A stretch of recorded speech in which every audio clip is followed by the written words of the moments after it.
Alors, j'aime cette phrase de Mistral, parce que finalement, il a eu le prix Nobel, et on peut le citer, surtout en terre camarguaise. J'aime mon village, plus que ton village.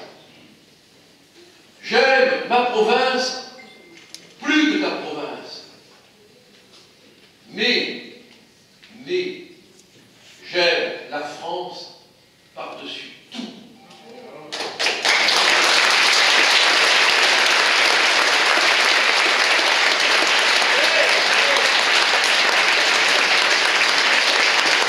Alors, on peut tout aimer. On peut aimer l'immigrant comme cette ancienne femelle qui a découvert l'orgasme, paraît-il, dans la cour. Non, mais tout est... Non. Elle a le droit. Elle a le droit. Moi, je ne critique pas le processus orgasmique, quelle que soit la manière dont on y arrive. Vu que j'ai 69 ans et que c'est de plus en plus difficile, je ne vais pas lutter contre les solutions extrêmes. Mais c'est extraordinaire de lire qu'une femelle a découvert l'amour dans la jungle de Calais. Je ne juge pas. Je dis simplement qu'on est quand même dans une période un peu particulière. Je vais conclure rapidement, parce que je crois que nous allons passer à table et que vous avez faim, mais je l'éteins. Johan, tout à l'heure, tu démarrais, je vais faire durer.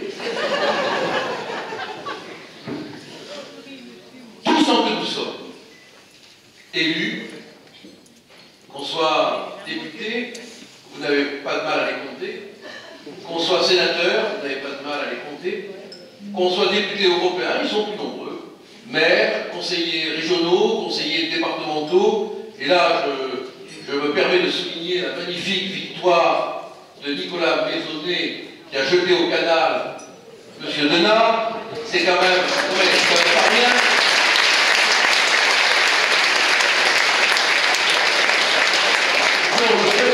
Le fait qu'il fût mon attaché parlementaire, il n'est pas pour rien. Le fait que son père, Jean-Louis Maisonnet, n'a pas dû l'aider, ça a dû être un handicap majeur. Mais bravo, parce qu'on a fait tomber, on a fait tomber. Ouais. Oui, on a fait tomber, c'est un peu, mais il est tombé.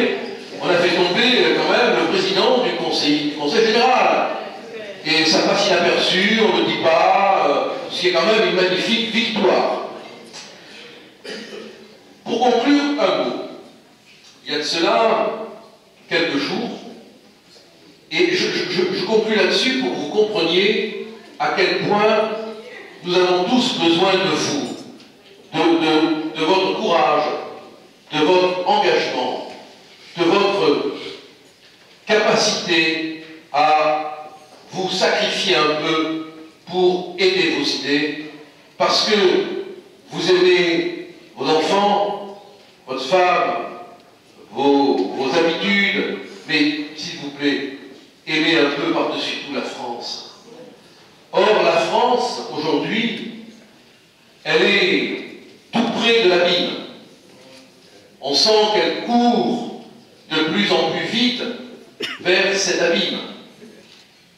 Il n'y a qu'une personne vers qui elle tend la main désespérément, en espérant que cette main sera attrapée pour la retenir de tomber dans l'abîme. C'est Marine. C'est Marine Le Pen.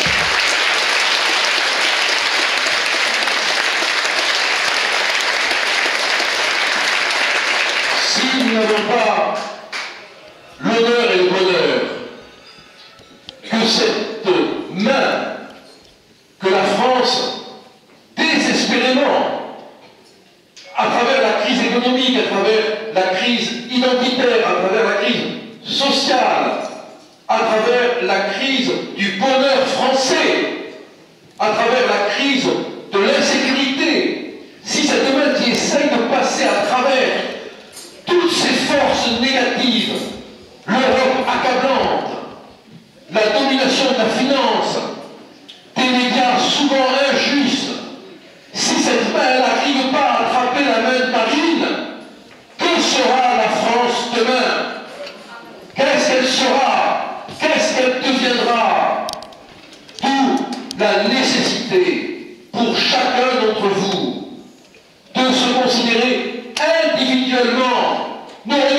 voisin, on s'en fout. Vous, avec vos défauts, avec les défauts, avec vos lâchetés, avec les lâchetés, avec vos ambitions, avec les ambitions, avec vos médisances, avec les médisances, dépassez-vous. On a